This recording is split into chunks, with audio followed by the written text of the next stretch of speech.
Party's Windfall. Tshabangu smiles all the way to the bank. The 3rd of September 2025. Spread the Love. By Newsday reporter. Harare Citizens Coalition for Change. CCC.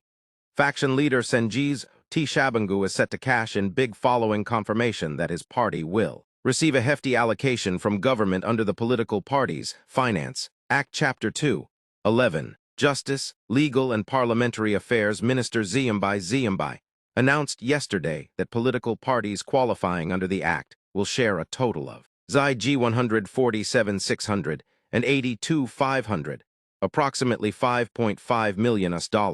The disbursement is based on the proportion of votes secured in the 2023 general elections. According to the Government Gazette, ZANU-PF will take the lion's share with ZI 102,300 and 43,900 and 72.50, $3.8 million for its 69.3% of the total vote, while the CCC, now under Tshabangu's leadership, will pocket ZI 45,300 and 38,500 and 27.50, $1.7 million for its 30.7% share. Critics argue the payout exposes the depth of political capture, as Tshabangu, widely viewed as a ZANU-PF proxy, assumed control of the opposition party after controversially writing to Parliament and councils, claiming the role of acting Secretary General. His recalls of legislators and councillors loyal to former leader NelsoncHamisa paved the way for him to seize both representation and funding. Analysts say the windfall will entrench Tshabangu's grip on the fragmented opposition,